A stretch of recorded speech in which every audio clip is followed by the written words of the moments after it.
everybody, and welcome back to 31 Days of Indie Horror. I'm your host, Jonathan Moody, and I'm here with Michael McGlynn.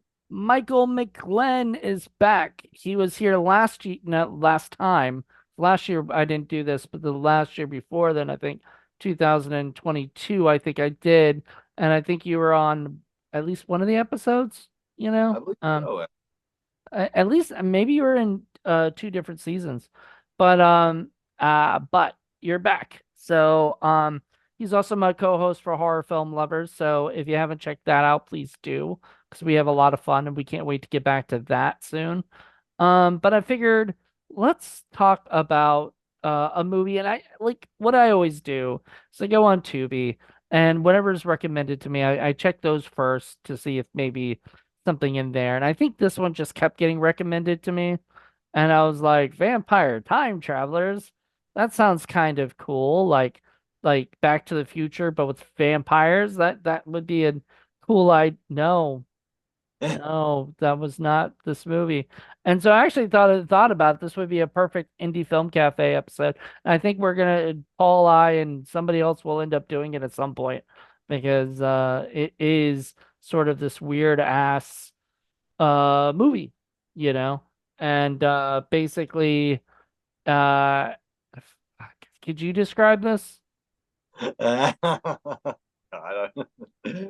Um. Oh, geez, I don't know where to begin on this one. I mean, oh God. Begin at the beginning. If you can even remember the beginning. Yeah. I mean, I'm trying to think of some nice positive things to say. I'm not gonna lie. I did not like this at all. This was not good. This movie um. was probably the worst one I've ever shown you.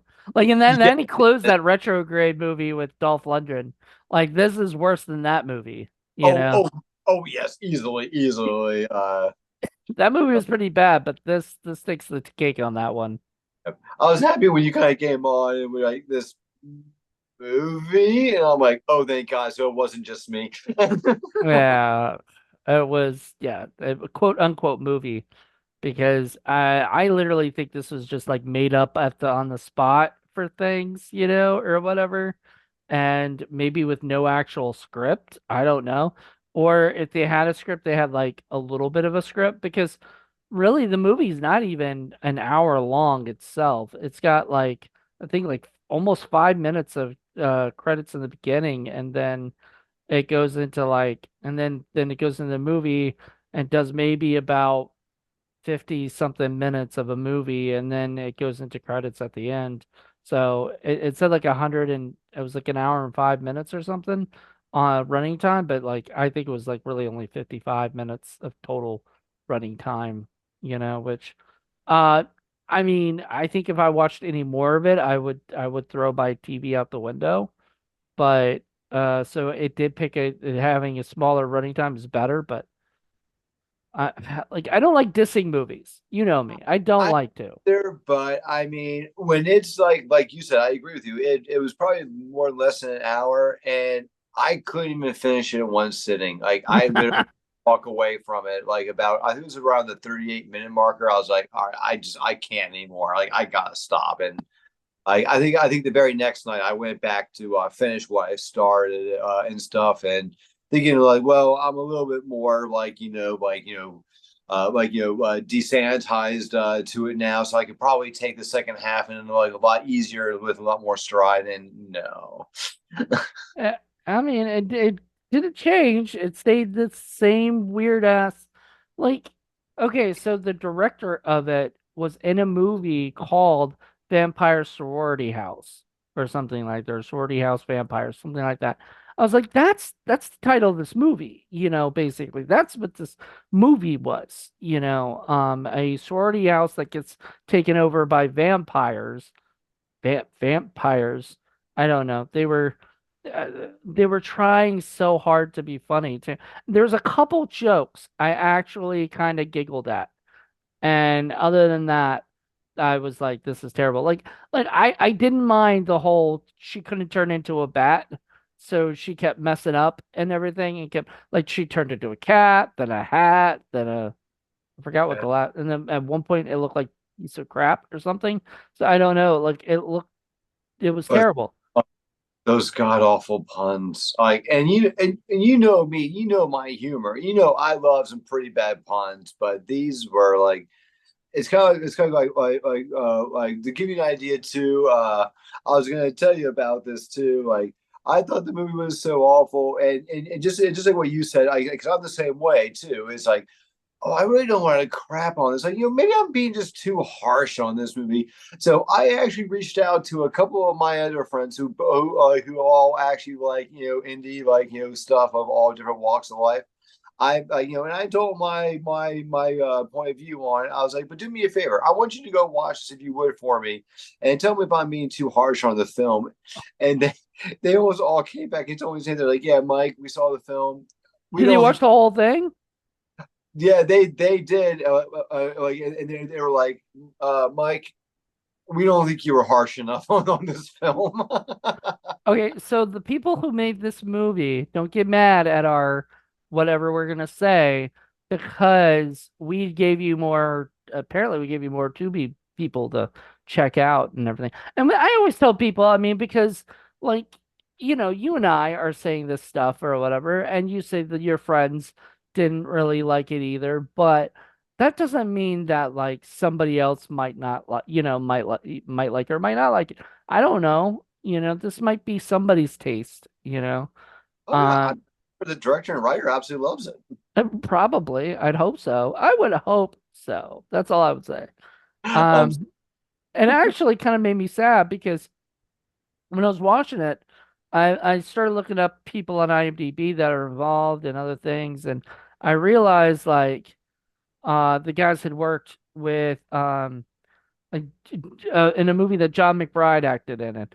And then I had to look. I looked him up because I knew of like Wood Chipper Massacre and a few other things that John McBride did, and he worked with like the Polonia brothers. And then all of a sudden he disappeared off the face of the planet, like not directing anything. And so I posted on something, and I one of my friends who does do my podcasts and stuff from time to time said a little bit of a mean thing, not about John, but just about, filmmakers or whatever. And so I kind of laughed at that. But then one of my friends let me know that John was still around. He just was helping his mother out and, doing stuff and like he's still thinking about movies. So hopefully he'll come back, you know but he's in his I believe he's in his 60s by now. So hopefully he'll come back and just, give us some more fun movies to, to do or I whatever. and like you said, I'm not trying to like like crap on it, but it's like there are just there's a lot of flaws, and even with some of the arguments someone might make, I still think it misses the mark. Like as bad as it is, like I actually went on to IMDb to read some of the reviews, like which were at least the ones who left actual legitimate reviews. They were pretty negative, but I will say, and this is no scab or anything or any mark, because with the films that I like, I've helped make, I've had some negative reviews come in, and even with some of them, I saw some valid points in what they were saying. So, if anyone on this film sees this, I hope you understand, what we're saying too, is as well. Like, it's not meant to be disrespect, but like for me, one of the biggest some of the biggest problems in this was like I don't think they knew what kind of movie they wanted to make. Like I think we kind of tapped into a little bit of that. Like I think they were just so disconcerted because it's like first you kind of went to this like almost like witchcrafty kind of like gothic kind of almost like kind of like little opening and stuff like kind of like flashback, but then you get brought into like modern time and you're brought into a lot of puns. Um, Yeah. I think the idea was like that she got killed or something, or whatever by a chick named Buffy or something. mhm. Um, but see, even that didn't even make sense because then she said her sister, right? So how long ago was this that this happened? Did this look like it was supposed to be a long time ago? You know, like that confused me a little bit. Exactly. I mean, like you said, like it was a very incoherent story. And like I said, like some of the reviews that people left, they brought up some valid points. One reviews I remember that they made a footnote that I went into this thinking that maybe it was one of those movies that was just trying to be so bad that it's funny kind of style. It goes, but I feel like even on that note, they really missed the mark. And I would and I read these after I watched the film, and after reading that, I kind of started to reflect on it a little bit, and I was like, you know what? I'm starting to think maybe that reviewer was on to something. Like maybe Hmm. that's what they were going for because like a lot of the jokes were horrible jokes, and because my wife Jamie even watched it too, like, and she agreed with what I said. These jokes maybe, possibly, might have been funny. The problem though is almost all the jokes on the delivery it were just beyond flat. Like they just don't know how to hit those right comedic timings on any of it. Like just not well, majority of it. I'll say I won't say all of it, but majority of it, it was just kind of like they fell flat. The way the deliveries came out. I mean, like some of these puns are like in the vein of what you would expect to hear from like Laura and Hardy or the Marx Brothers or like Abbott and Costello, and it's just like they just had no like idea of timing and about and when to react, I guess is the best way.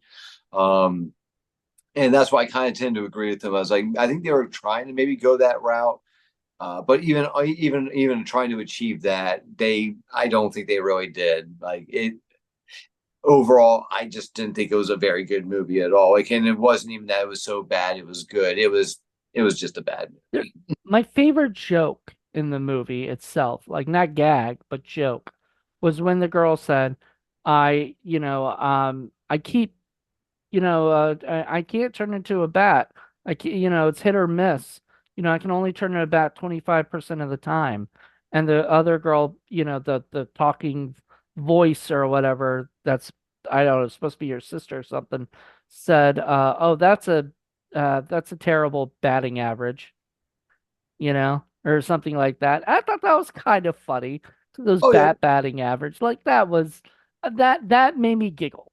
Um, all the rest of the movie just tried to make me giggle again, and it didn't. It just, you're right. It didn't hit the mark. Whatever, and I don't know if it was the actors. I would have to say it's both the writing and the actors because some of the jokes weren't funny, and I was like, was I supposed to laugh? Like, was that a joke? And mhm. the random gas man character, you know, turns out to be a hunter. No, a werewolf. But he also said he was. I mean, it felt like it was all over the place, and It really it was hard to follow. Like, uh, and with only a movie that's like an hour long, like I mean, that's like the extent of watching like a drama TV episode. Uh, usually you get one little story in there, and it's a pretty simple formula story to follow. With usually some elaborate twist or something into it, like or something within that hour. But it's still nevertheless a story you could easily follow, and it's like they just could not even follow that formula. Like, you couldn't even go in that vein of maybe just doing right, maybe doing it in the vein of trying to do it like in the time frame of like doing like a TV episode, just short, sweet, right to the point. And I think they tried that to a certain degree, but like I said, it fell flat. I mean, and then a lot of those god awful effects they did, it was just so. mhm. I mean, this Cheesy and bad. I don't know. It was terrible.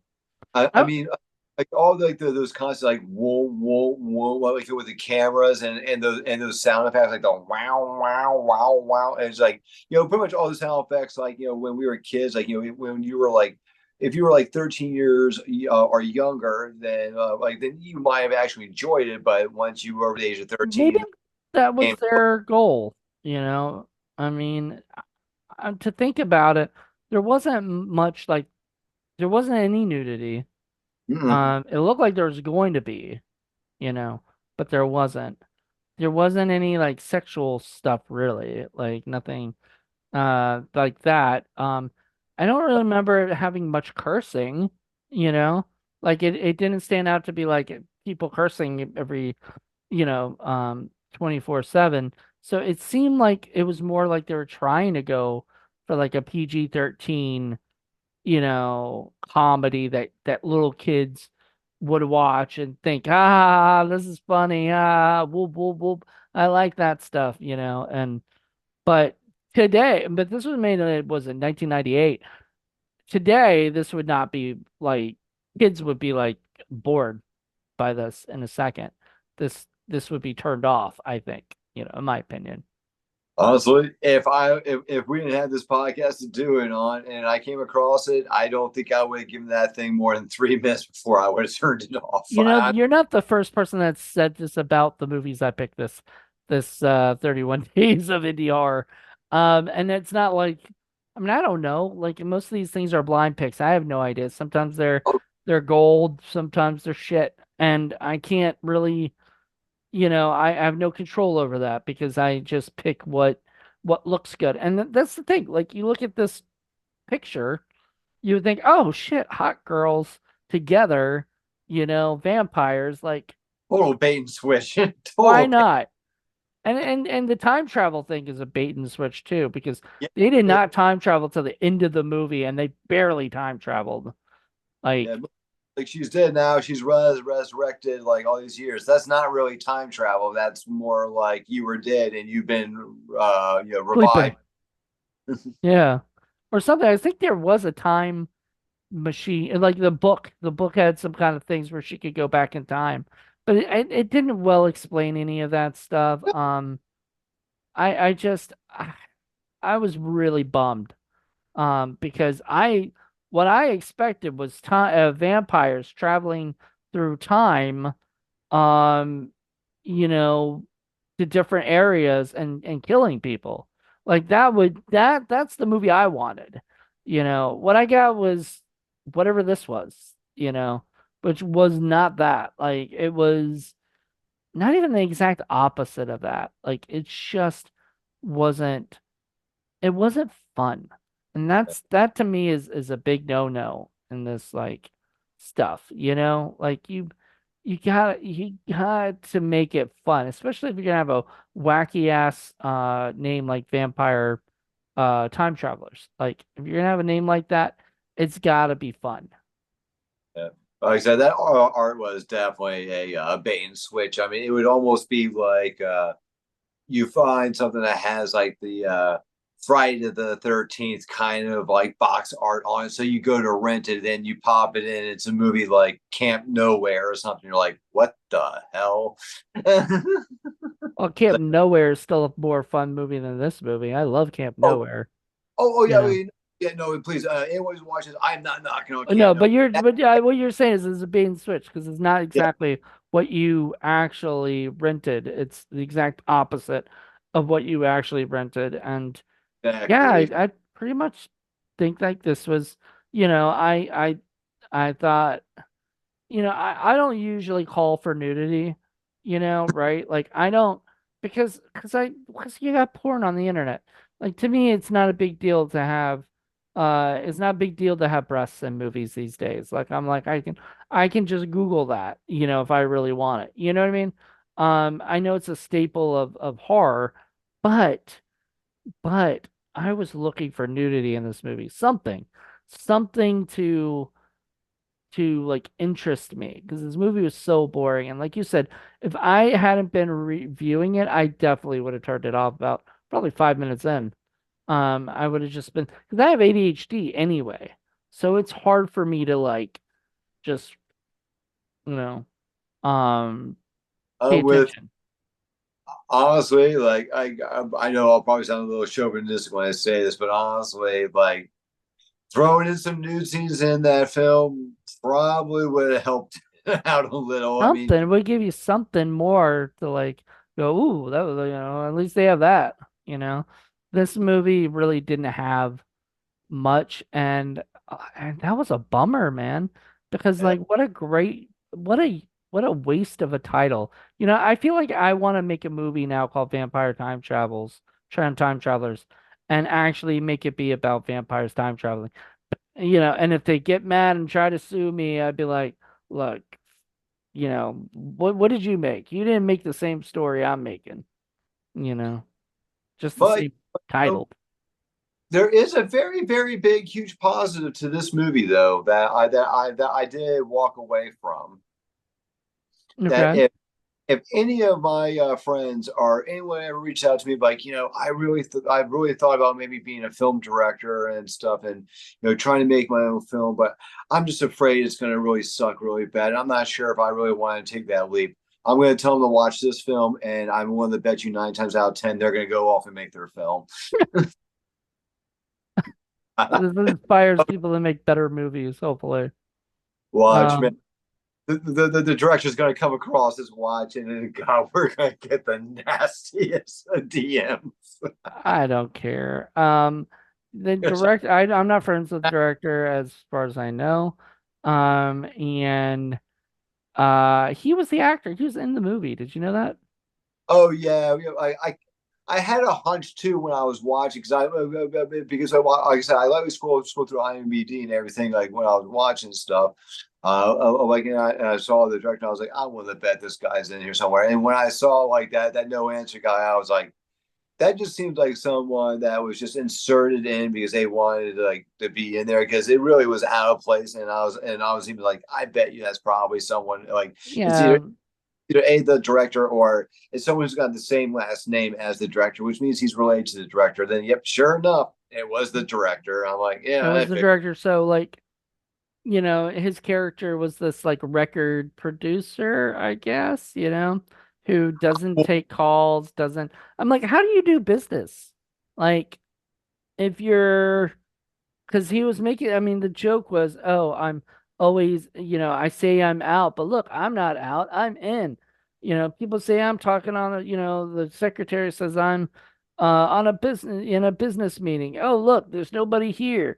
And I'm like, so you tell people to like, and then you tear up the notes that people leave. Like, how do you do business? Like, that sounds like the worst. And I guess that's the joke, but like, it Trying to poke doesn't. fun at producers or something like that. But I reiterate, his jokes are horribly flat. Um, and that's one of the reasons why I'm not really attacking the acting in this one because I'm not sure it's fair to attack the acting, the actors like in this one because part of it is that I've seen lots of movies where I know darn well the actors and actresses in it are good, solid actors and actresses, but the story, the writing is just so god awful that no matter what performance they give, it's gonna be a horrible freaking movie. And I definitely put this movie in that category. That this was so horribly written that I don't really feel like it's fair to judge the actors and actresses because they had nothing of substance to really work with to show any kind of true talent without being muddied up with the writing. Hmm. Once again, I'm not trying to be mean, but once again, though, that's why I'm not I'm like, if you notice, like, I've never really attacked any of the actors or actresses saying they're horrible or this or that. I've been saying the Right. right jokes are falling flat. But I reiterate, that's more on the writer and also on the director because you're filming this, and you should have known better that just didn't come off right. You should have Hmm. had timing, some pauses.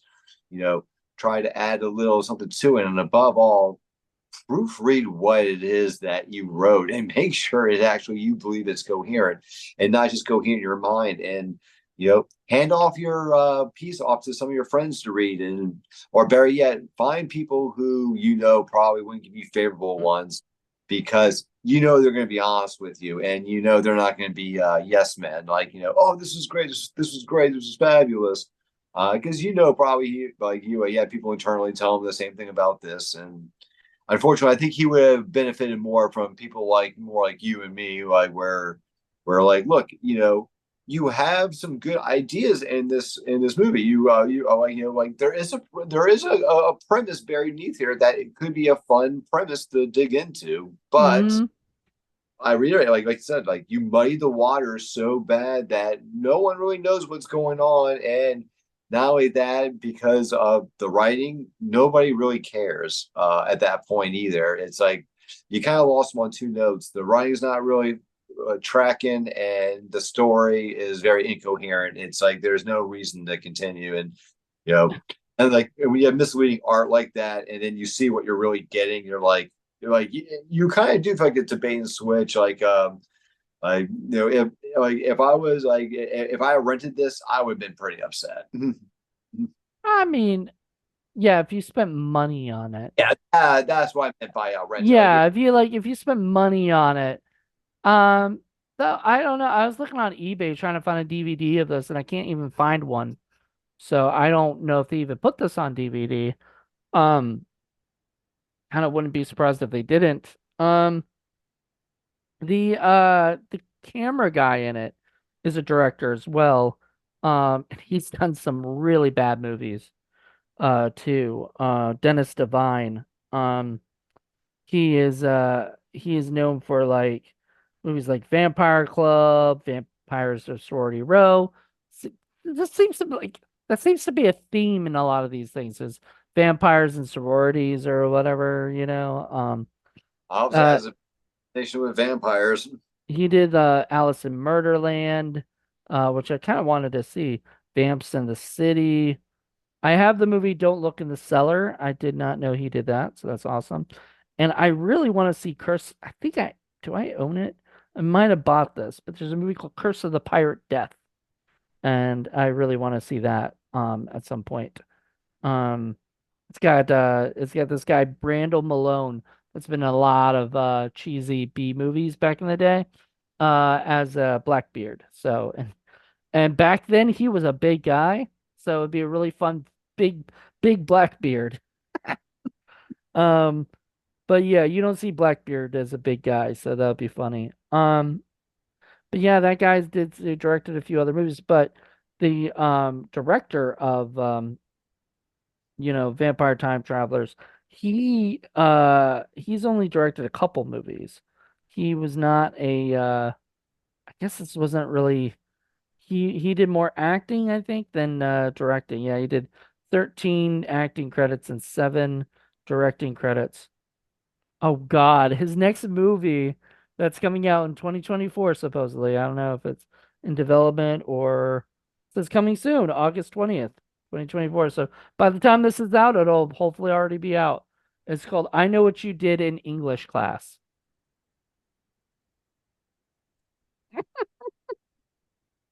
And you know what? The picture looks kind of cool, of course. You know, if you can, I don't know if you can see that or not. No, No. Anyway, it's terrible looking, but it looks better than probably what the movie is. Um, well, kudos to the. There we go. There's another positive we can give. Whoever does this poster artwork, we'll give them credit on that one. They got good poster artwork. all right, so he had done a movie called Night of the Living Date. It says a young man must battle the ghosts of his past failed relationships in order to win his dream girl. Actually, doesn't sound like a bad idea. I don't know whatever happened to this movie because this was made in 1992, you know? How Um, did he also star in it? uh, does not, oh, yep, he had played a character named Lou. I don't know if he wasn't, it didn't look like he was the star of it, but he was an actor in it. He did a short film called The Not So Grim Reaper. He was a director, one of the directors, one of the 3 directors of a movie called The Alien Conspiracy Gray Skies. It sounds like it's a um my I would hope it's an anthology if it has 3 people, but maybe not. Um I can't find that anywhere unless it's on YouTube or something. Interestingly enough, a lot of these bad movies end up on YouTube. So if you can't find a movie on like Tubi or whatever, Go on YouTube because sometimes the movies are there. People just post them, you Yeah. know. Um, I'm not surprised this one was on Tubi, to be honest. uh, I don't know. I don't know who put this out, like what company. I don't believe it said like a distribution company, in the beginning when it first started. So I don't know who put it out. Because I mean, and I could be wrong on this, but I thought to get onto like Tubi, you would have to get it picked up by some type of distribution. Technically no. I think you can go through like another site. What's that freaking site called? There's a site that you can go on and it'll actually help you get your stuff into like Tubi and other I mean I think you have to pay some kind of fee or whatever, but you can get on like Amazon or Tubi or they I, don't it doesn't automatically get you on there, but Tubi has to like accept your film, you know. So I don't know. Either it was already distributed and it did, that's where it went through, or it wasn't distributed and they were able to get it through another site. What were you gonna say? I was just saying that I guess it's probably no different than when you do self distribution. Right. I mean, you can self-distribute and put your movies on, Tubi and stuff. It's crazy. We live in a great time period. I mean, movie was made in 98, you know. The Oh, chances of people actually finding it now is crazy, you know? well, the way I look at it is it just makes me feel that much better like that. Maybe like some of the films I've done will be seen, you know, 20 years down the road or so. Because yeah, that was Yeah. Well, I mean, once again, I think this was, if this wasn't his first feature film, which I would be surprised if it wasn't, because it seems like the other stuff might be shorts, but if this was his first feature film, he got it made, I mean, some uh, people, I mean, even I have trouble getting shit made, or whatever. So, kudos to that, you know, like, I would say kudos to being a cohesive story, but it's not. It Paul Presents always jokes around about this. There's a movie that got made because it was from like the British. There was some kind of British thing where the people have to watch the whole movie in order to judge it to see if it will get some kind of rating or something like that. So he put the rating board in Britain for a movie call all of it, that's all literally the whole movie is watching a wall, and watching paint dry. That's what it's yeah. called, like paint dry or whatever, the movie. And like that's literally they made that made 6 hours of that, you know. And they made it something like that. It was like some ridiculous amount. And he made the people watch it. And like what? Like he was like, I'll make us watch that for Indie Film Cafe. I'm like, no, I will refuse to do that, because I can. Because I don't have that stupid rule, that we have to watch everything. I could literally just say, no, I'm not going to do that, if I did not want to. But I've never said no to Paul, but if he ever did that one, I would, you know. Honestly, I gotta be honest with you. I'd be very curious to hear Paul's opinion about this film.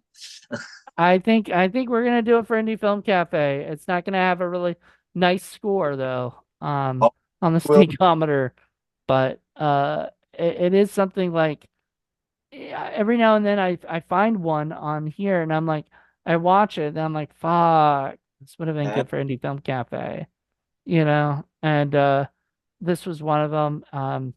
And I've even told Paul, like, if you picked something that I already did for like 31 days of indie horror, we'll still do it because it'll be a different medium, it'll be podcasting instead of whatever. But I actually kind of wanted to show this to my friend Jackie because even though this is a terrible movie, it's got that part where he goes, bite her in the butt, bite her in the butt, bite her in the I, butt. I remember. And then they go into a music video where he sings that. You can't bite your butt, and I'm still getting my power back, and her buttocks is too firm. I'm like, the fuck? It was so silly. It was such a silly thing. Like, but but you know, it was it that part with the biter in the butt was something I would like. I was like, Jackie would at least get a kick out of that thing, them saying because this is sort of worse than a lot of what um like Donald Farmer kind of does, and those guys who do these things have been doing these things for years. I like Donald, but some of his stuff is. We reviewed him for Indie Film Cafe, and he doesn't care. He knows, like he knows he makes silly little movies, and everything. But he's also aware of what he's doing. I'm willing to bet you. Like I said, I can't say one way or another, but I'm willing to bet that he probably writes a more coherent story that you can at least follow. Eh, don't watch Shark Exorcist if you want a cohesive story, but that was the movie that like, Jackie, myself, and this dude Jeffrey reviewed. Paul refused to review it because it was that bad. It got like how our stinkometer does like we go up to 30, because we have three people give tens or whatever. That one got a 30 plus. Yeah, It was pretty bad, you know. It but like if you told Donald that, he'd just be like, okay, like he doesn't care. But there's other filmmakers out there that you can't talk about their movies in a bad way because here's what I've sort of learned about some filmmakers, and it's not anything against them or whatever. Like obviously they went out and a they made the movie that they wanted to make, right? And then some of them get these like cult followings and stuff, and everybody's telling them this movie is fantastic, right? Or whatever. I love this movie. How dare anybody not like this movie? Then you get people like me and Paul who watch these movies all the time, and maybe it's not our cup of tea. There's one particular one. I'm not going to say what the movie was or who the filmmaker was, but he sent me a screener of the movie, right? So I was like, oh, I can't wait to watch this. Me and Paul will review it. We were almost not going to review it because we didn't like it, but we're like, guys sent it to us. We should review it. We reviewed it. Dude, like blocked Paul and deleted me as a friend because he just did not like our review. And I was like, all we pretty much said was it wasn't our cup of tea, that it was too brutal, too nasty, too mean spirited. That's not what we like, you know. We didn't say, and we even said, go watch it on your own if you like it, because there's a lot of people who love it, but he didn't like it because and my opinion is that he didn't like it because so many people had told him it was a great movie, and I think he had that in his head that these guys are gonna love it. And this is how I want people, if you're gonna be a filmmaker, curb your expectations. If you think everybody's gonna love your movie, you're crazy. Because even there are some people out there that hate Citizen Kane, a movie that's viewed as one of the best movies of all time. People say, I hate that movie. It sucks. It's terrible. And I'm like, I all find right, it boring as all get out, and others will say it's an absolute classic. right. Some people say it's boring, and some people, and I was one of those people that didn't like it the first time I watched it. And it wasn't because it wasn't a great movie. It was because it was about the paper industry for a while. At that time, I had no interest in learning about the paper industry or the people who worked at the paper industry. I just wasn't into it. Then I rewatched it later. We did it for Criterion Watch, and I watched it on 4K and it looked beautiful and everything was, and I got to see all the things that I didn't see the first time I watched it. don't think I can say that about this movie. I don't think the next time I watch it, I'm gonna be like, oh my God, this is Citizen Kane. You know, I don't You think know, that old saying less is more. I think that goes very well with this movie. well, it would have made a great short film. Like it would have made a great 30-minute short film and used the time traveling aspect at the end. So about 20 minutes in, they use the time traveling aspect. So it is vampire time travelers, right? So that works. But the movie itself, I feel like it just went on too long. The characters were all unlikable. I mean, every single one of them was boring, you know? Like I just couldn't get into it. And I was kind of sad, to be honest, you know? Like because I had I think I had higher expectations for based on the poster and the title, you know? And and that's the thing. That's how they get you, man. Poster. Poster, people see that's the first thing they see and they say, that looks cute or that looks like a fun movie. I'm gonna check that out. And then you watch it and you're like, this is not what I was expecting, you know? I I was expecting something like not like sci-fi channel kind of like standard but maybe like a sip or two below that where like it would have some cheesy like special effects in it and stuff, but it would have like some fun parts to it, and Mm. like given the time and the post and everything, and more likely there would be some either some nudity or at least girls wearing very scaling things as the vampires or whatever. And like I said, it didn't deliver on any of those items. Like it's like anything that could have caught the watcher's attention on wanting to watch this, you pretty much tricked them with the poster art and you gave them You something completely. tricked them. Yep. Oh, that's the worst, when you're tricked, into watching something that you think is going to be a lot better than it is. Um, I don't know. D- yeah, once again, I'm gonna have to watch this again because I'm gonna have to eventually do it for Indie Film Cafe next season. But thankfully, it won't be till like later next year. I'm not gonna watch this like tomorrow or anything like that. I hope it's still on Tubi by then. Um, you Do know, you? like I never know because there's sometimes Tubi just gets rid of things really quick, and then I'm Yep. like, shit, where did that movie go? You But will know? you really be that upset if they did take it away though? I mean, if I was wanted to review it, yeah, I kind of would be upset, because I want to review it because I feel like a movie like this should get out more so people can be warned.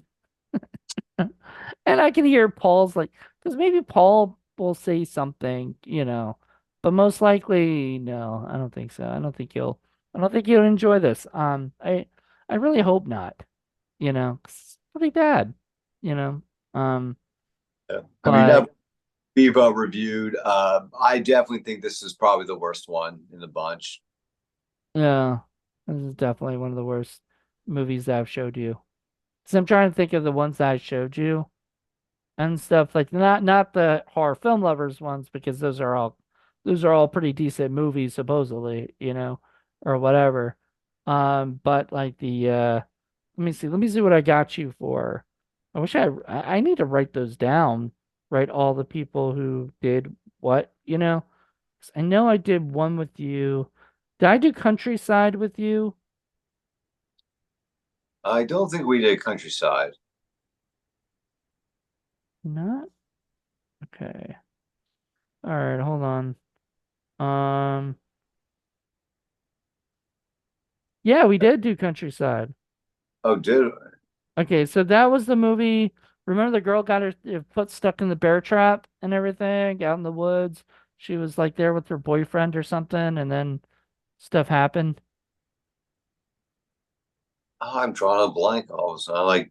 I remember a lot of the ones. Like I remember I was doing Ghost Ship and Wrong Oh no, Turn. no, no, no. This was for 31 days. So like Countryside was one, and then Pro Wrestlers versus Zombies. I do Or remember Wrestlers vs Zombies because I actually ended up enjoying that one like more than I thought I was going to originally. Like it still had. I remember we talked about that one. Like, I remember it still has flaws, but it had some good parts to it, and I really liked how they actually made like the wrestlers really the vocal point of it because a lot of those kind of ones like pro wrestlers versus zombies or whatever like that. Like you might get a couple named pro wrestlers in there for a quick little cameo and they're in, they're out. Like that one I give credit. They actually had a good handful I of mean, well pro wrestlers and they had multiple scenes. I mean, it was called Pro Wrestlers versus Zombies. So had it not had pro wrestlers like as the main, protagonists and everything, I would have been really upset. But yeah, and the wrestlers were assholes too, which was a lot of fun. Like they got to play kind of different versions of themselves because I think they were playing like their themselves, and everything. And from what I remember, I do remember really really enjoying that one. Um, Countryside was that movie like I don't know, it was like the girl and the guy go out into the country and then their car breaks down or something and then they they go to camp out and everything and it turns out that there's like a group of people. I don't know. I don't remember how to describe it because I don't think you'll remember it if you don't remember that. But yeah, you were in that one. So Okay, uh I not ringing a bell, but like I said, we've definitely covered like a lot of them though. But yeah. You're one of my constant reviewers, so I like this I like keep bringing you back, you know. Uh don't one's gonna stick out. Like I guarantee you, a year from now, if we're still do a podcast together, you're like, "Hey, Mike, you remember that vampire? Like, time travelers?" Like, "Oh, yes, I do," and that still leaves a bad taste in my mouth. right. Because I mean that's not a bad thing though. Like if you think about it, because you remembered it, right? So it's memorable enough. It's not unmemorable. If I go in a year from now and you're like, I don't remember that movie. What movie was that? Then that's a problem, because at least, because that means that countryside movie you don't remember and you don't care about it, kind of dropped you off the, thing. I only remember because I'm looking up all the different movies and I'm like, oh shit, we did that. Which is good that I say that because it is a Brett Kelly film, and so I've done a lot of his movies for like Indie Film Cafe and other places, and was happy to do that one, you know. Um, but you don't remember it, but you will remember this one. You'll remember Vampire Time Travelers and how horrible of a time you had with it. Oh, poor Michael. Um, I didn't like, and you've been on what was Retrograde the only one you've done so far? Did you do something else on Indie Film Cafe? What was the one that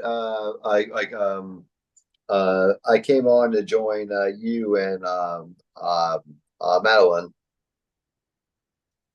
What kind of movie was it? Oh, I can't remember. It was something cheesy, but If it but was Madeline, I wouldn't be surprised. I mean, but when I say cheesy, like I mean that in a good thing. People take cheesy as like, oh, it's horrible. Like, Yeah, and that's a cheesy, bad thing, but no, it's a good thing. yeah. I mean, like you said, it's like saying, man, that movie was really out there or something like that. And it doesn't mean like it's a bad movie. It's just, yeah, they took it into a direction I didn't see going. And Jesus is the same thing. It's like, yeah, like they kind of went like over the top on their comedy or something like that. But it's not. Hmm. I mean, I've seen a lot of them do it. I ended up loving the film. We've seen a lot worse. Oh yeah, like time traveling vampires. That would probably be the worst right now. But I mean, which one did we do? I think whatever we did was with 90s. Yeah, that was 90s horror that you, me, and Madeline did. And that was Popcorn. Oh, that's right. That was popcorn. Yeah, because that could be, because I asked if I could come on to that one too, because I was a real big fan of that movie. Because Hmm. it was one of those like hidden gems as a kid growing up. I like, and I saw that one because like it did have a small theatrical run. Like I actually saw that one in the theater, and for whatever reason, yeah, that one just didn't take off, and I was surprised because like I thought that was just a good time all around. Yeah, I mean, it was a good movie. Oh yeah, Um, I would have loved to have seen what Bob Clark had done with it. The guy who did like the original Black Christmas and stuff. Like he was the one of the producers of it. I would have loved to see what he had done with it, but uh okay. With the original Black Christmas, I mean, yeah, I would have been very interested. I still yeah. can't believe back to horror after that too. It, so I think I looked it up and I found out like that he was not allowed really to go back to horror once he's kind of transitioned out of horror, you know. But he was allowed to like produce it and be around it, but he wasn't allowed to like direct it because uh they were there was this like I guess thing in his contracts and whatever producing that because I if you notice he never like after like Porky's and a few of the other and obviously Christmas Story and stuff like that he never went back to horror you know and directed horror unless you count like what was it Baby Geniuses he did or something like that he I did something bad like that that I would think is like a horror. mean, Yeah, Baby Geniuses. That's a fucking horror movie. That was horrible movie. Um, just like this one, horrible. Uh, horrible. yeah, because it's not very funny when it tries to be funny. It's definitely not very scary at all. So they did not, and they just try to make it. And what was the Gleep thingy? Do you Oh, know? Do you remember what I'm talking about? That the creature that apparently she had to feed the Gleep. yeah. I don't even know where that came from. If I'm gonna be honest with you, It was so random. it Like was. put his hand in there, or she put her hand in there, finger in there, and you know, it was just like it was such a random. It was like somebody watched Kentucky Fried Movie and like tried to make Kentucky Fried horror movie, but wasn't like funny, you know? Like a No, very unfunny Kentucky Fried horror movie, you nope. know? I think you nailed on that Can you one. actually, has anybody ever made that? The Kentucky Fried Horror movie? I'm trademarking that shit. Kentucky Fried Horror. Oh, well, there is a movie called The Kentucky Fried Horror Show. Fuck. Somebody already did it. It's got Haley Duff in it. What? Really? Only got four cast members, though, and nobody in the crew. What the hell is this movie? Well, like it's not really a name, but at least in premise, I guess you could also say a poultry geese because like it's all about like Poltergeist? Yeah. I that. the But I enjoyed that one. I thought that was a fun time. Paul wants to do that for Indie Film Cafe at some point because that's one of his favorite trauma movies of all time. Uh, I did Romeo and Juliet and Sergeant Kabuki Man. Those are two of my favorites. I need to rest, eventually do Trauma's War because I really really love that. I get so I met Lloyd Kaufman, president of Trauma Entertainment, once Uncle Lloyd, as a lot of people call him, and Uncle, I met him and I interviewed him, and he said filmmaking is not I forgot what the one word was because but filmmaking is war, right? And I looked at him and I go, like Troma's war? He goes, yeah, like Troma's war.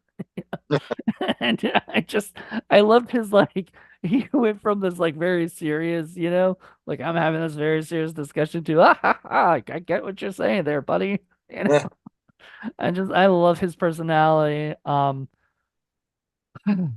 He's been around for so long and he's still making movies. He's gonna make his next movie coming up. And like I think Jessa Flux, who's done our show, is a part of it or something.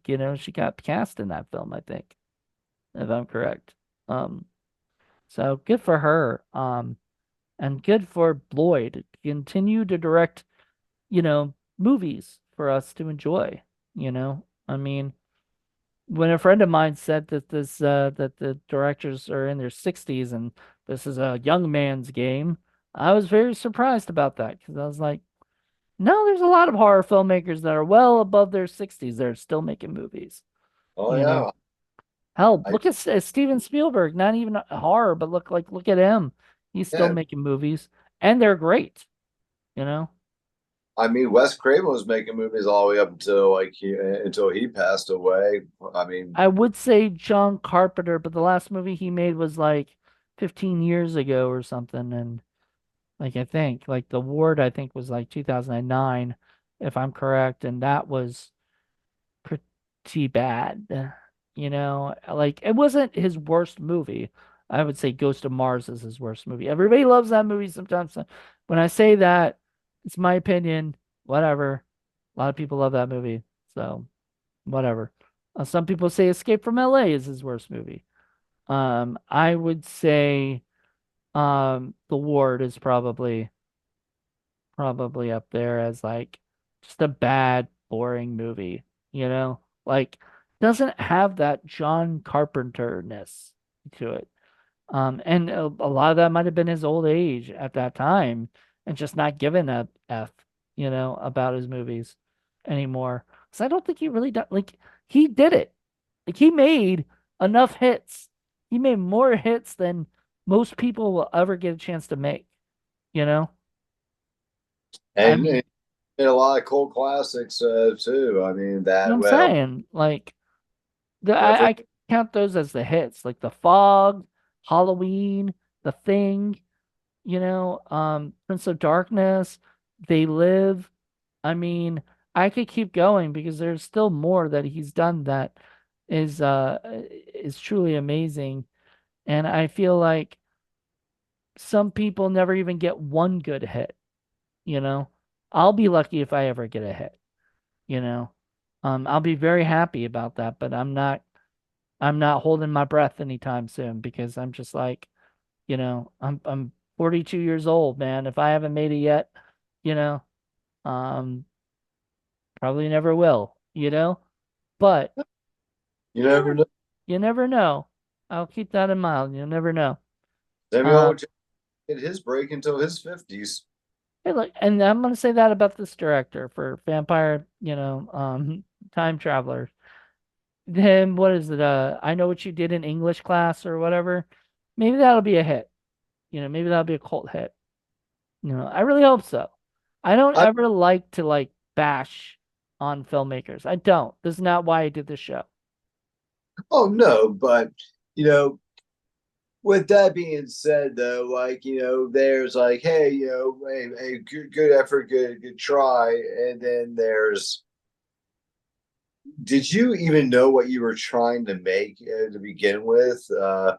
I mean, because I understand things can come up where you have to do rewrites and stuff like that. Because if you've ever worked a film set, then you know that things pop up and you've got to do some rewrites occasionally here and there that may change a few points of your film, but nevertheless, it's still the general same story.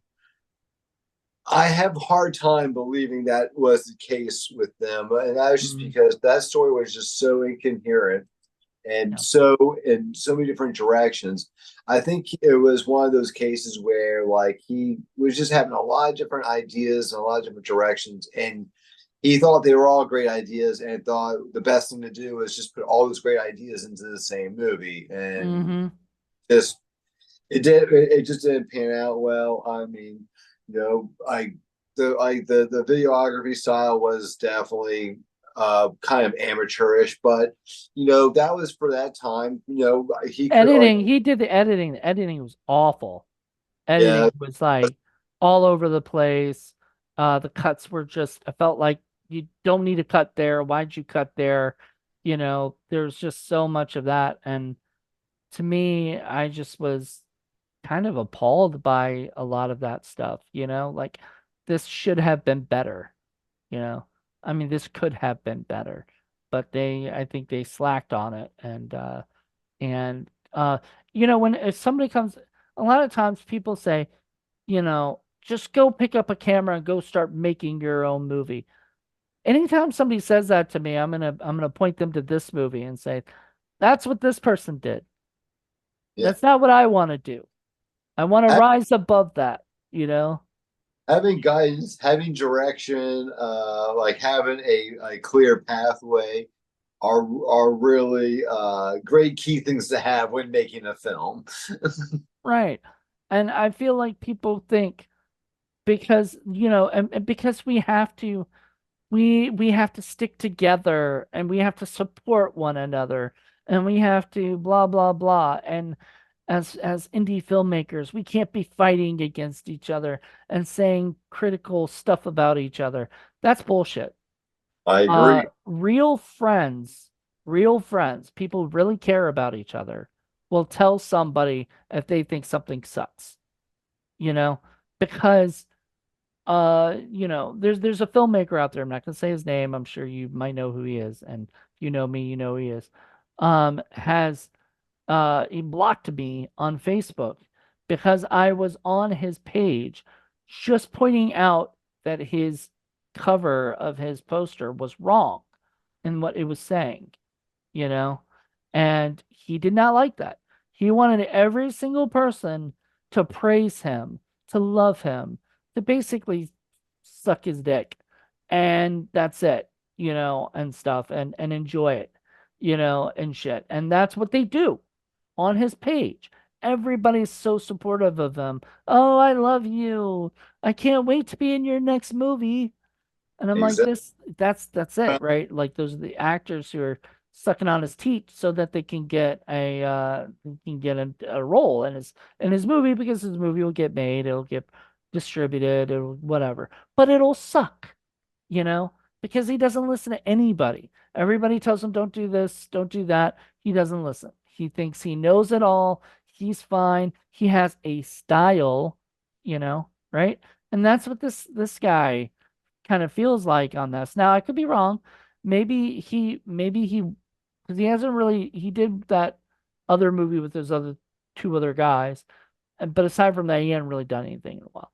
Maybe a lot of that might be him listening to people say, this was a terrible thing. You should have done better. It's like that scene in Ed Wood where Ed Wood's on the phone with the guy and he's like, hey, I couldn't wait. I came straight, to find out what you thought of my movie. Worst movie you ever saw. All right, well, my next one will be better. Hello? Hello? And that's how you got to react. My next movie will be better. Maybe it will, maybe it won't. But if you at least know people don't like it, you know? Yeah. Oh, like, and like I know we were talking about like earlier. I even said that like for our films, like when we get negative reviews, we'll actually read them and stuff. And like if we feel like you have some good strong points, like are some valid points, like because that's the whole thing. Like you get some people like it's just the worst film ever. And they're like, all right, well I even debate if you even watched it all. Like did you watch just the first few minutes of it because you're not getting any details.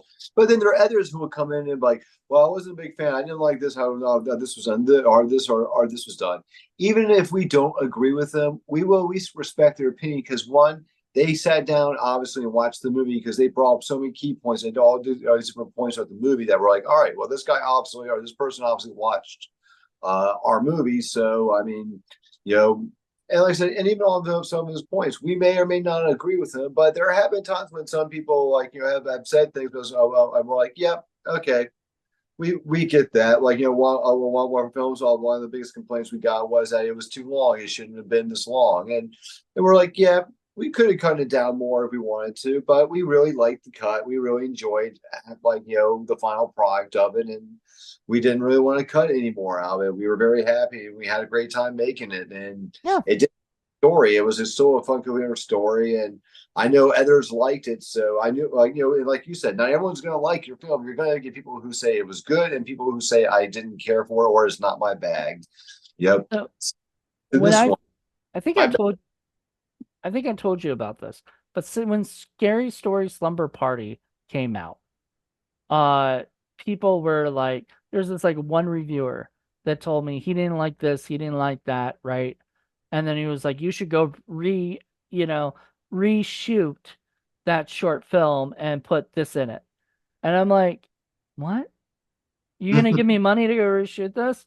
Because that is absolutely ridiculous. I don't have money to go just reshoot. I'm not Marvel, who has, extra money in their arsenal, and they're actually spending way more money than they should.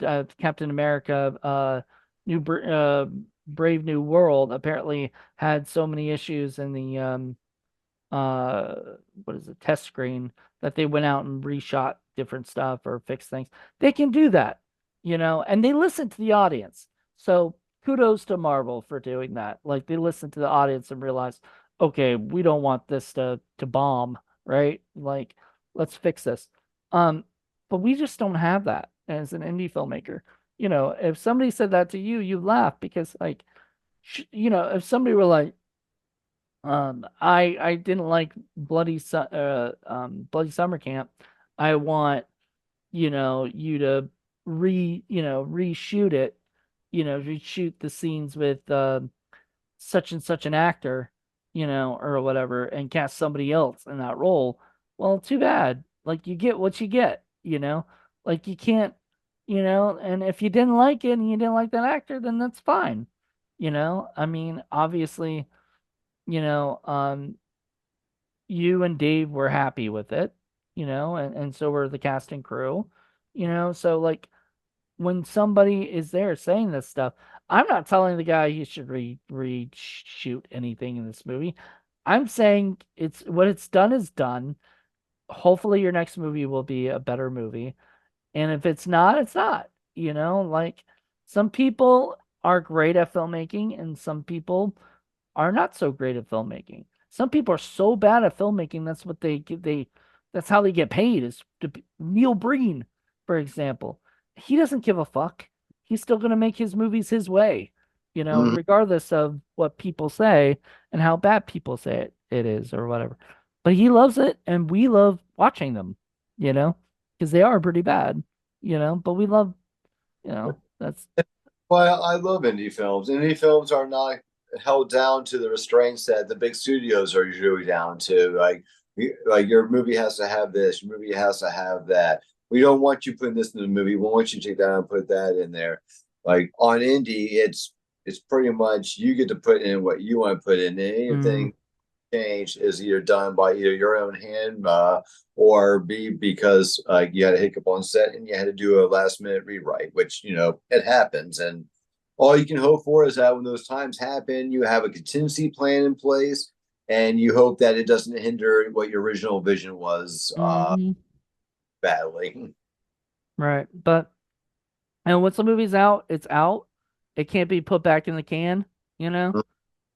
So uh and that's the thing, like, you know, are they happy that this movie's out on Tubi? I mean, they're probably hopefully getting something for this, the filmmakers and everything. I mean, you always say at Indie Film Cafe, go buy the movies if you want. Yeah. Rent them from online or whatever, like, we like to support the artists, even if And we don't like the artist, we want them to get supported because they went out and they fucking made a movie, and good for them, you know but and the but go, actresses or the director does see this, just remember one thing before you get mad at me and Jonathan. Even bad publicity is good publicity. absolutely, we are talking about it. If I It's, really, really, really, really didn't like the movie, I would have messaged Mike and said, can we pick something else? This movie is just that bad. Um, I liked it enough where I think it should it should be a discussion. well, like, and if anything, I think in some ways we're actually kind of doing them a pretty big credit here because, like you said, you and I, well, if they watch any of our other episodes on any of their podcasts we've done, we generally have usually, for the most part, generally favorable things to say about almost all the films. Yeah, but we'll find little hiccups here and there that we notice, but overall, we will generally say we overly enjoyed the film. you and I have made our stances very clear that we're not fans of this film. I mean, for people who follow us and watch us, like I actually think this could be a big feather in their cap. Like, hey, this is one of the few rare times where both like Mike and Jonathan were like, "This is not a good film." It, I think could be interested in going to see it now. I think it's gonna be funny because like I have friends of mine on Facebook that probably will see all the movies that I'm posting for 31 days, and some of them might be like, like Matt Skinner, especially. I always bring him up. He's gonna get a lot of nods, but he Good. generally almost likes everything, it seems. Like he doesn't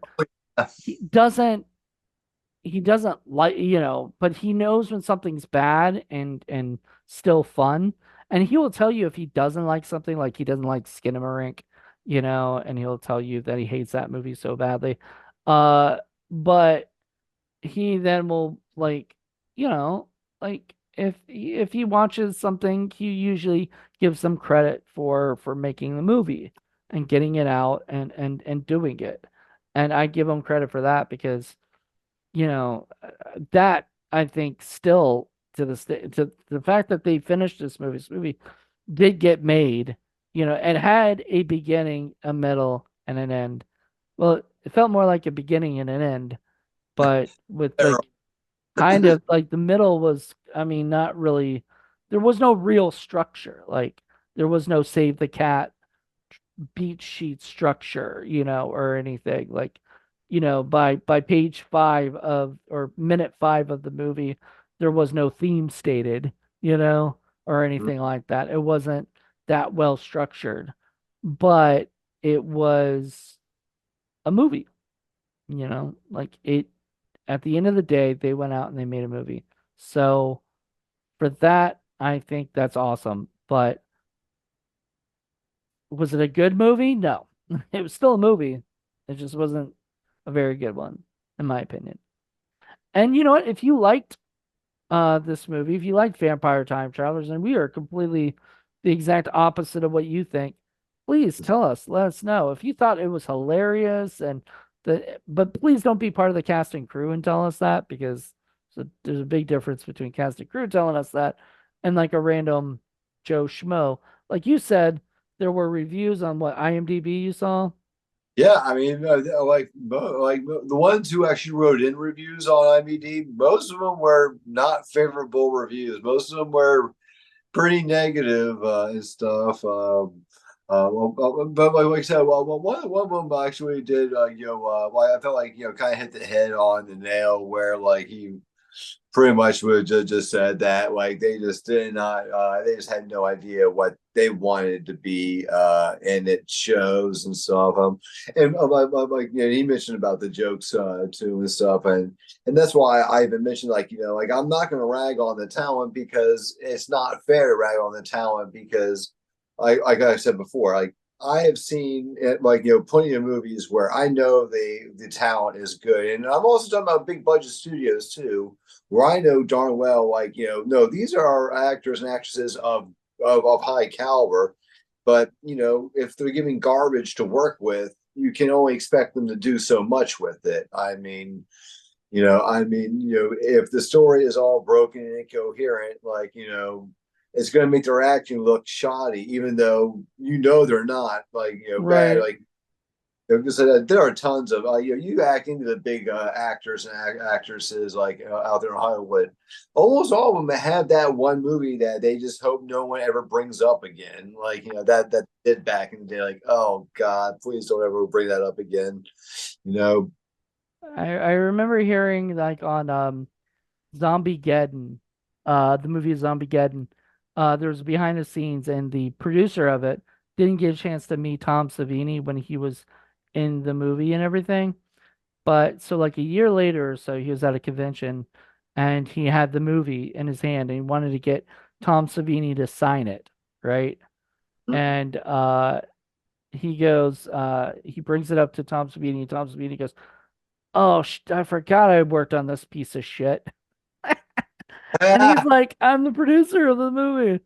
And Tom Savini was like, Like, oh, okay. And he's like, you know what? Can you write that like on the when you I sign it forgot. like, I can't believe I forgot that I worked on this piece of shit, something like that. And he did, but like that right there, because like I think Andrew, who was the producer, was pretty pissed too. Like, how dare he, you know? But I think Andrew also knows it's one of those movies that like probably wasn't gonna get, a lot of whatever. So I mean, he made the movie he wanted to make. Everybody who has been in these films or whatever, they went out and they made a fucking movie. I'm proud of every single person that goes out and does that. Like, I salute you. Um, just know that if it's bad, it's bad, you know. And if you made it on the intention of it's going to be bad, it better be like terrible, like on purpose, looking bad, cheesy, but sometimes, and sometimes people are like Birdemic. I don't think that guy ever thought that movie was going to be hand as bad. I think he thought he was making like a fucking great movie. You know what I mean? And then you see the birds and they're CGI and and you're just like, and they're just sitting there. I don't know if you saw that movie or not, but they're I, literally just in the air going like this. They're not attacking, doing anything. And then when they do attack, they dive bomb. So they dive bomb, there's explosions. And it's just, what the fuck am I watching? And that happens like an hour into the movie or so after you watch this like melodrama shit that has no birds whatsoever. Like maybe one bird that you see that's just flying in the background. Anyway, that's ridiculous. Birdemic is probably, I don't know. I think this is probably still worse than Birdemic. Because that movie almost felt like it tried, and this movie felt like it just made a movie, you know? Like, I don't think they really, I don't know. Maybe they did, maybe they didn't try. Hopefully, hopefully the next movie will be better. All right. On that note, thank you, Mike. This is awesome having you back. It's gonna be October, and are you gonna still be shooting Bloody Summer Camp? yeah, I will be shooting in October. Well, we should wrap up by at the end of October. Nice. Um, so yeah, come November, I'll definitely be back to being available again. Yeah, when do you start? We start September. Well, we got a couple of quick shots we're doing in the weekend of September 8th weekend. But we're going to do a big, long, week long block filming from September 16th to the 23rd, where we're Nice. every day during that. And then after that, we're going to be filming all the weekends through the rest of that in October. Well, tell Felissa I said hello. Oh, Um, absolutely. and it's not like I'm a random person she doesn't know. Like, if you say Jonathan Moody, she'll know. Uh, Uh, you know. Um, if you said it to James Sheridan, you have no idea because I've never met him, never talked to him, never, unless he's heard my name through the grapevine, which I kind of hope not, because I'm he's most def- worried about that. he's definitely a character. But then you got Joe Bob coming, Yep. so you get to work with him and Heidi. You Oh, know, yep. Yep. And we also got Nathan Basil from Behind the Mask. Now that's that's awesome. because technically that's considered indie. That's a good one. Like if we want to go back and do a different indie one, that's a good one. We should sit down Well, and not watch. for 31 days. I think I like the idea of doing these really like low budget, because that's a bigger budget indie. That I think would be good for horror film lovers because it is a movie that like everybody talks about all the time. Even though it's indie, it's almost like not an indie. You know what I mean? Like, Oh, yeah. It was uh, such an idea. I loved the idea of how like it was like a documentary crew following the killer around, like and I don't know, like it was very well written, very well done, and the acting was A plus across the board. For me, it's like that one checks all the boxes. I haven't seen In a Violent Nature yet, but that wasn't a documentary. It was just like kind of following the creature, the killer around or whatever. And that actually sounded like a good idea for a short, but I Yeah, don't know how I'll feel about watching like a full length version of that.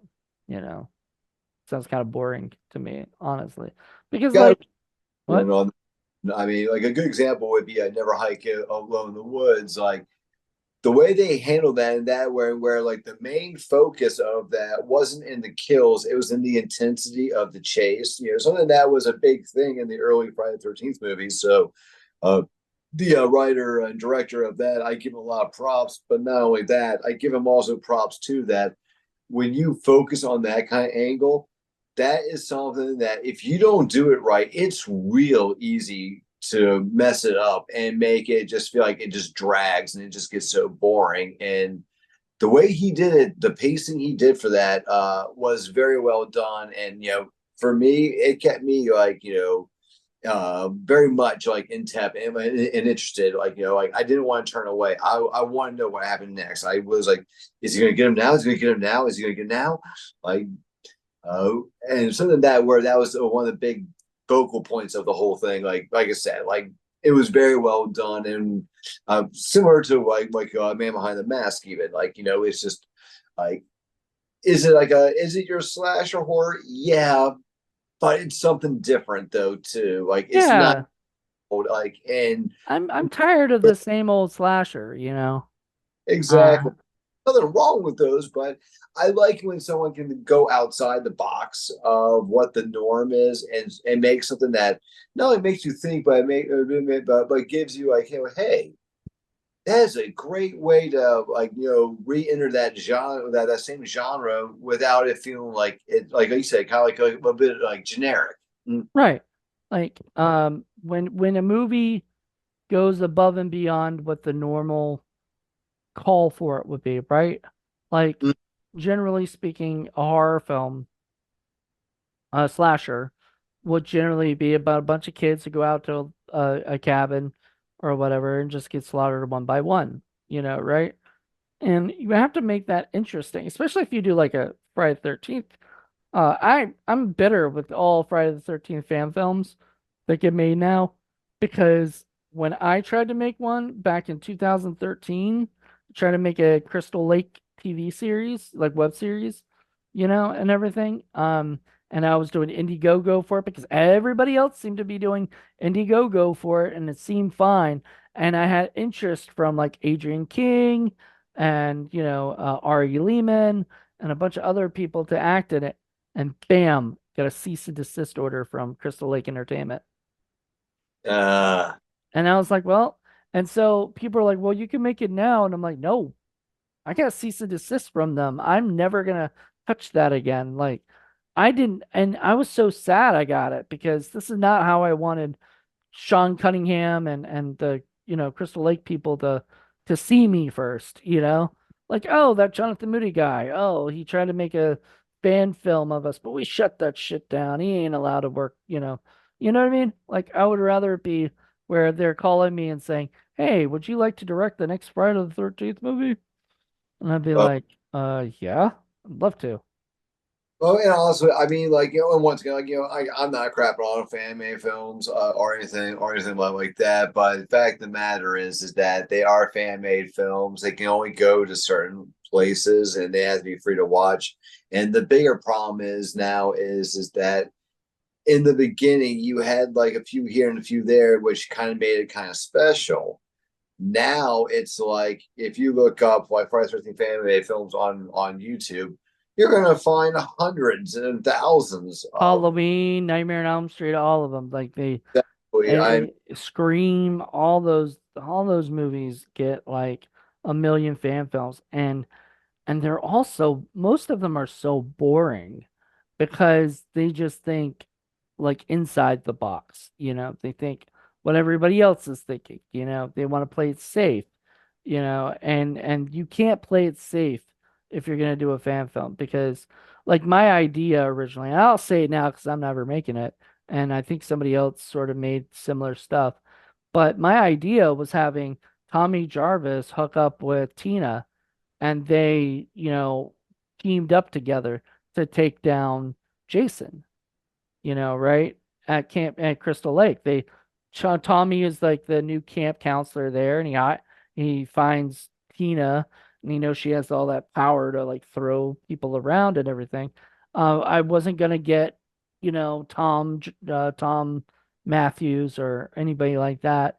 Um, I had a great actor involved, and we took photos. We did everything. But man, once Crystal Lake Entertainment saw that, it was over, over, over, over. And that sucked, you Yeah, know. I mean, I'm sure they're going to be cracking down on that because, like, it's like the lawsuit, like, it's not complete. I mean, it's close to being done and over. When it's done, they'll definitely be sending out cease and desist again, and telling people stop making this stuff because you do not own the rights. And that's the thing where I tell people, I understand you want to make it, but like you're wasting your time. You don't own the rights to this. And like there's a filmmaker and I'm friends with him and I love him to death, but all he does is make mostly fan films. And I tell him stop because like uh just getting your acknowledge you've got enough like attention with it. And he's like, oh well, I have a fan base based on that, so that's what I want to keep up. I'm just like, do original content, that's it. Just focus on original content you know um And I agree with what you said too. I mean, if you want to start off doing a family film to help get some exposure and get a bit of a fan base going, then yeah, I mean, that's probably one of the smart ways to go because, like, by default, like, you will probably get more views just because of the taglines and and all that and stuff. But I agree with you too. There's nothing to gain by that. I mean, unless you're just a real passionate fan made film fan, and if that's the case, kudos to you. But I if you're actually know. a filmmaker and aspire to bigger, better things, yeah, you gotta get out of that realm because one, they're not your IPs, so they're not yours, and you can't make any money off it, and your exposure will still be minimal at best with it. Like, Name a person, one person that has made a fan film and ended up making a Hollywood film right after. yep, exactly. Hollywood doesn't want that because you're already like, well, first of all, in a way, you're trying to say our films are better because we are the fans and this is what we want, right?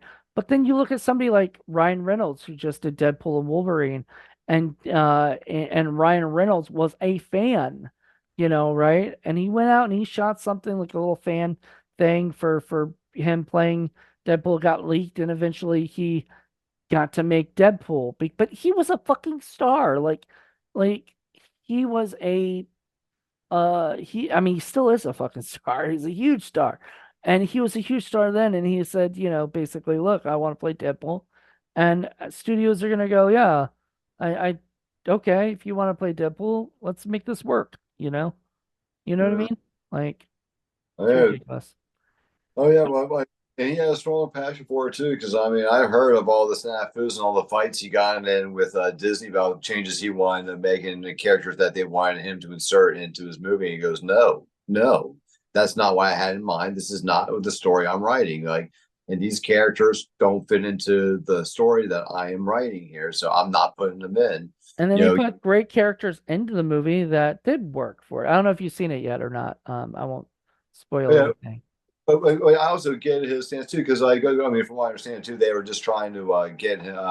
They wanted him to insert a lot of their new upcoming characters, and he's like, yeah, but that's not who I'm trying to cater to. Like, I'm trying to write a final Deadpool love letter, And it's and not I, just Deadpool, but a Fox love letter. He wrote a love letter to Fox, and and that's what he wanted to do. and it's kind of like his final closure. Like, this is like what that's going to end all the Fox saga pretty much, and Mhm. Jim's going to start. Because Disney's already getting ready to come make their own new X-Men group and stuff, and start a new series on that one. So yeah, like let him But have would be because even Reynolds even said this is his last time doing Deadpool. He's probably not going to come back again for it. But you look at something like Spider-Man, right? The Spider-Man trilogy that got out. That wasn't a fan filmmaker who made a Spider-Man thing, and then they said, "Oh, that's cute. Let's put, have him as the director." He made two movies that I know of, I believe. I believe he made Cop Car and he made Clown. I don't know if he directed it, but I think he at least produced it. Whatever, right? Eli Roth produced that as well. Clown. Great movie. Both great movies. Those movies are what helped him get to get to direct something for Marvel, Marvel didn't look at like a fan film. Sometimes Marvel looks at shorts, that somebody makes, but most of the time they look at a feature film. Does this person have, the talent, to pull off directing a Marvel film, Um, there's other people like Scott Derrickson who's been doing stuff for years. He got to work on Doctor Strange. Then he headbutted with Doctor Strange too, because he didn't agree with the way they were going, and he was a lesser name than Brian Reynolds. He doesn't have as much pull as Ryan Reynolds, and he didn't get to make the choices he wanted to make, or for it, but that's fine. We got Sam Raimi, so I was happy with that. Hey, You yeah, know. I was saying, in Sam Raimi, that wasn't exactly a like, oh crap, we gotta go with him. That was more of a, oh wow, and yeah, like you said, like even Sam, like the guy who gave us the Evil Dead is the one who gave us arguably one of the best Spider-Man movies ever, with Tobey Maguire's Spider-Man 2. I'm not saying that that is the absolute pinnacle, for me personally, but I do know there is a very big general consensus that a lot of people do feel that that one was the best Spider-Man movie made. Yeah, Of overall, similar to like Batman, like a lot of people would say Batman Returns with DeVito and Pfeiffer, and I liked Keith. Batman 1989 better. You know. Oh yeah, Oh, with as Joker. yeah, Jack Nicholson as Joker, was it Kim Basinger as the as Vicky, and it was just a straight story, and it was fun, and it was enjoyable, and it was good. Like it was a good origin thing, we got to meet the character, find out a little bit of backstory, whatever. Batman Returns I felt was a little dark, like it was way darker, and Oh, they it definitely. it had, and because it was number two, I guess they put two villains in it, and I feel like that kind of screwed it a little bit. Like I liked Michelle Pfeiffer, but we did not need a Catwoman and a Penguin, and I feel like as a villain, right? I feel like that becomes a problem. Like Batman Forever had Two-Face, and it had what is it? It had Two-Face, and it had what's his name? The Riddler.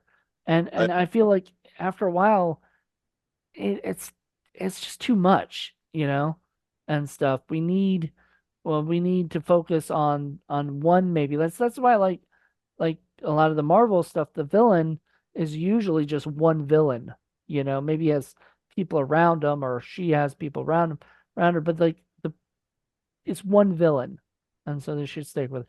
Anyway, we are way off topic. We can discuss this after. We're gonna have to wrap up here. Once again, if this seems like something that would interest you, go check it out. If it does not seem like something that would interest you at all, we definitely say thumbs down on it. We both are not fans of the movie necessarily, but I do want to hear what Paul's thoughts on this is, and see if he wants if he'll reveal with us, with me and like Jackie maybe or something, because she likes the butt jokes and stuff. So it'd be really funny to watch her expression, because we do it where we actually watch it all together on like Zoom. And I would love to see her expression when it goes, "Bite her in the butt, bite her in the butt, bite her in the butt."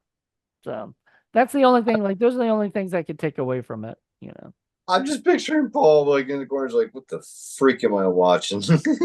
Oh, trust me, he made me watch some shit movies this year. made me watch a movie called Hip Hop Locos. Worst movie probably of all time, in my opinion.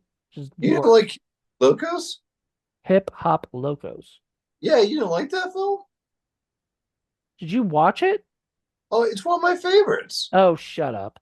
You're fucking with me. For a second, I thought you actually had seen it. I bet you haven't seen it. Oh God. I'm sorry. Trust me. Trust me. If you thought this was bad, Hip Hop Locos is worse. Hip Hop Locos is actually worse than this movie. That got a 30 plus as well, and it is because it is. Let's just say after a while, we stopped watching the movie and started just talking with each other, and we didn't miss a damn thing. Like it's that bad. Like it really, like it's like the same thing over and over and over again, just in different situations or whatever, and different, people saying Holmes like 20 billion. Don't watch that movie. I am not recommending. Like if you watch that movie, get stoned, get drunk. I don't care. I don't do any of that stuff, so I can't join with you. But like, and I'm not gonna ever watch that movie again anyway. Um, at all. Like I'll refuse. There are a few movies that I'll actually refuse watching. That and Actium Maximus are two movies that I refuse to ever watch again. Maybe even Barn of the Blood Llama. Those movies are just so bad. And of course, they're all Paul's picks, you know. All right, everybody. Hope you guys enjoyed this. Join me tomorrow for a brand new episode. And until then, everybody, have a good one. Uh, Bye.